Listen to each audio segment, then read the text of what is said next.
Assalamualaikum warahmatullahi wabarakatuh. Kembali pada kesempatan hari ini kita akan membahas salah satu bentuk uji asumsi klasik, yaitu tentang uji heteroskedastisitas. Jadi apa tujuan daripada uji heteroskedastisitas itu adalah untuk mengetahui adanya ketaksamaan varians dari nilai residual untuk semua pengamatan pada model regresi. Heteroskedastisitas itu merupakan salah satu faktor yang menyebabkan model regresi linier tidak efisien dan akurat, sehingga model regresi linier itu perlu dilakukan pengujian heteroskedastisitas untuk memastikan bahwa model regresi tersebut efisien dan akurat. Model regresi yang baik ditandai dengan tidak terjadi gejala heteroskedastisitas di dalamnya. Adapun metode yang sering digunakan dalam pengujian heteroskedastisitas itu ada beberapa ya. Namun pada kesempatan hari ini kita akan bahas salah satunya, yaitu tentang uji Brus-Pagan-Goffrey. Jadi salah satu pelopor uji heteroskedastisitas residual itu adalah uji Brus-Pagan, yang dimana mereka melakukan regresi auxiliary dengan menjadikan residual kuadrat sebagai variabel independen, di mana uji ini dikembangkan oleh Trevor Brus and Adrian Pagan pada tahun 1979. Jadi sudah cukup lama ya. Uji ini dilakukan dengan meregresikan residual kuadrat sebagai variabel independen dengan variabel independen mode asli. Jadi yang kita lakukan itu adalah pertama cari dulu nilai residualnya, kemudian setelah itu dikuadratkan nilai residual tersebut, lalu diregresikan dengan variabel independen. Kalau kita menggunakan Fuse itu sangat mudah karena modulnya sudah ada di dalam aplikasi tersebut, jadi tinggal digunakan. Berbeda kalau kita menggunakan aplikasi SPSS. Kalau SPSS itu kekurangannya adalah kita harus melakukan analisis data dari awal ya, secara manual, mulai dari penentuan nilai residualnya sampai proses regresinya. Oleh karena itu pada kesempatan ini saya akan menjelaskan tentang pengujian Brus-Pagan-Goffrey menggunakan aplikasi Fuse. Terlebih dahulu kita ambil data dulu ya. Ini data yang akan kita uji heteroskedastisitasnya. Kita salin, baru kita buka Fuse. Fuse yang saya gunakan di sini adalah versi yang 13 ya. Jadi lumayan masih baru. Pertama kita pilih file, kemudian new, lalu work file. Di sini kita tentukan tipe structure tipnya apa.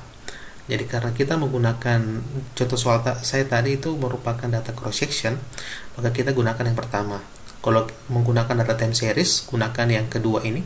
Kalau menggunakan data panel, gunakan yang ketiga. Jadi di sini saya gunakan yang pertama ya, karena datanya merupakan data cross section. Di sini jumlah observasi kita lihat tadi. Di sini jumlah observasinya ada 23 ya. Jadi kita input di situ 23. Kalau sudah oke. Sekarang kita input datanya. Kita pilih quick, kemudian empty group. Lalu disalin di sini ya. Dari Excel tadi kita salin ke sini. Sekarang kita lakukan analisis regresi terlebih dahulu. Jadi klik Y, kemudian Ctrl X1, X2, X2 dan X3. Jadi di sini kita harus berurut ya, dari variabel independen dulu, kemudian variabel independen secara berurutan dari variabel independen pertama, kedua dan seterusnya. Lalu klik kanan, kemudian setelah itu open, lalu pilih as equation. Di sini C-nya kita pindahkan ke depan.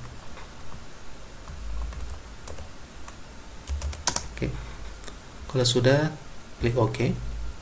Di sini sudah muncul outputnya ya, output dari regresi. Pertama adalah koefisien daripada konstan, koefisien X1, X2 dan X3, standar errornya, T statistik, probability, nilai R square dan seterusnya. Berikutnya adalah melakukan uji heteroskedastisitas. Kita pilih view, kemudian pilih residual diagnostic, lalu pilih heteroskedasticity test. Di sini tipe daripada tes heteroskedasticity itu banyak ya. Ada Brus-Pagan-Goffrey, Harvey, Gleitzer, Arch, White dan seterusnya.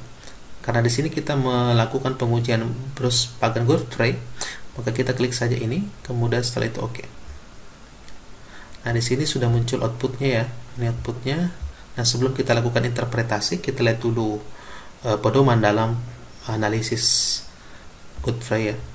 Yang pertama adalah jika nilai probability of R square lebih kecil daripada 0,05, maka terjadi gejala heteroskedastisitas. Sebaliknya, jika nilai probability of R square-nya lebih besar daripada 0,05, maka tidak terjadi gejala heteroskedastisitas. Nah, di sini outputnya kita ambil ya, kita salin dulu. Jadi saya salin di output ini ke materi ini. Nah, ini outputnya dari yang tadi ya. Jadi saya salin ke sini supaya lebih mudah untuk interpretasinya. Di sini kita lihat nilai daripada probability of R square yang ini ya, yang baris kedua paling kanan, nilainya adalah 0,5169. Karena nilai 0,5169 ini lebih besar daripada 0,05, maka disimpulkan bahwa data ini tidak terjadi gejala heteroskedastisitas.